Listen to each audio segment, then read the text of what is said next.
నేటి దిన వాక్య ధ్యానం కొరకు అపోస్తలుడైన పౌలు గారు తెస్సలోనికయులకు రాసిన మొదటి పత్రిక 5వ అధ్యాయము 15వ వచనంలో రాయబడిన వాక్యం చదువుకుందాం. ఎవ్వడును కీడునకు ప్రతి కీడు ఎవనికైనను చేయకుండా చూచుకొనుడి. చదవబడిన ఈ వాక్య భాగంలోని దీవెన నా ప్రియులకు మీరందరూ పొందుదురుగాక. దైవిక జీవితంలో కీడుకు ప్రతి కీడు చేయక ఉండుట ఎంతో ప్రాముఖ్యమైనటువంటి సంగతి.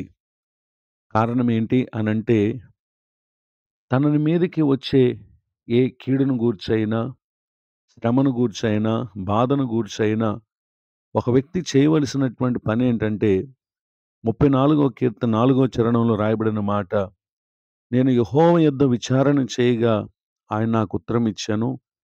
నాకు కలిగిన భయములన్నిటిలో నుండి ఆయన నన్ను తప్పించెను అని ఇక్కడ తెలియచేయటం మనం గమనించగలం. కీడుకు ప్రతి కీడు చేసే ఆలోచన మనకున్నప్పుడు దేవుని సహాయాన్ని మనం పొందలేం. నిశ్చయముగా వారి చేతికి మనం అప్పగింపబడుతూ ఉంటాం. దేవుని మనసును కలిగి మనం ఎప్పుడైతే దేవుని యొద్ద విచారణ చేస్తామో, ఆయన మనకు జవాబునిస్తారు. మనకు కలుగుతున్నటువంటి భయములన్నిటి నుండి కూడా ఆయన తప్పిస్తారు. కీడుకు ప్రతి కీడు చేయకూడదు అనేటటువంటి ఆలోచన 34వ కీర్తన 7వ చరణంలో చెప్పబడినట్లు, యెహోవా యందు భయభక్తులు గల వారి చుట్టూ ఆయన దూత కావలి ఉండి వారిని రక్షించును అనేటటువంటి వాగ్దానాన్ని, లేక దేవుడు కలుగు చేయు దీవెనను ఇక్కడ మనం చూస్తూ ఉన్నాం. నిజమే.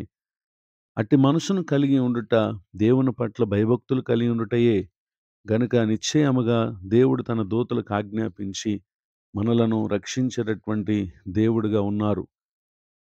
ఈ విషయమందు దేవుడు అనుగ్రహించినటువంటి క్షేమాన్ని పొందిన భక్తుని జీవితాన్ని మనం పరిశీలన చేస్తే, మొదటి సమూయేలు గ్రంథము 23వ అధ్యాయము 14వ వచనంలో రాయబడిన వాక్యాన్ని చదువుకుందాం.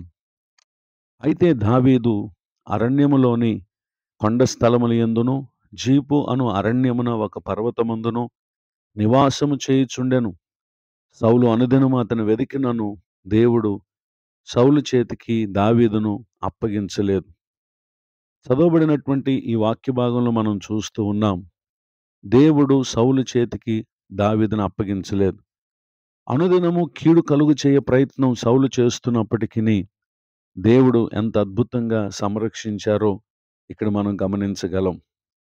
ఈ మాటలు వింటున్నటువంటి నా ప్రియ సహోదరి సహోదరులు, ఇట్టి భయభక్తులు మనం దేవుని ఎదుట కనుపరిచినప్పుడు లోకం దృష్టికి ఎదురాడని వారంగా, తిరుగుబాటు చేయలేని వారంగా మనం కనబడవచ్చు గాని, మనం చేయు కార్యాల కంటే మన పక్షంగా దేవుడు చేసే కార్యాలు అవి ఆశ్చర్యకరమైనవిగా ఉంటాయి. గనుక ఇట్టి దీవెనలకు నా ప్రియులకు మీరందరూ కూడా పాత్రులు కావాలని తెలియచేస్తూ ఈ మాటలు ముగిస్తూ ఉన్నాను. ప్రార్థన. కృపగలిగిన మా తండ్రి, మీకు వందనాలు. నేడు విన్న ఈ మాటల ద్వారా మా ప్రియుల ఆత్మకు నూతన జీవమును, బలమును దయచేయండి. కృంగిన వారిని, దుఃఖితులను, వేదనలో ఉన్నవారిని, దినదినము బాధను, శ్రమను అనుభవించుచున్నటువంటి వారికి విడుదల కలుగు చేయమని యేసుక్రీస్తును ప్రార్థిస్తున్నాను. దైవజనులను, వారి కుటుంబాన్ని, సేవా పరిచయాన్ని దీవించండి. కృంగిన వారిని, దుఃఖితులను లేవనెత్తండి, ఆదరించండి. మరి యొక్క నూతన సంవత్సర దయాకిరీటాన్ని దినం పొందిన మా ప్రియులను మీరు ఆశీర్వదించండి. యేసుక్రీస్తునాలో బ్రతిమలు ప్రార్థిస్తున్నాను తండ్రి. ఆమేన్. తండ్రి, కుమార, పరిశుద్ధాత్మ దేవుడు తోడు నడిపించునుగాక. ఆమేన్.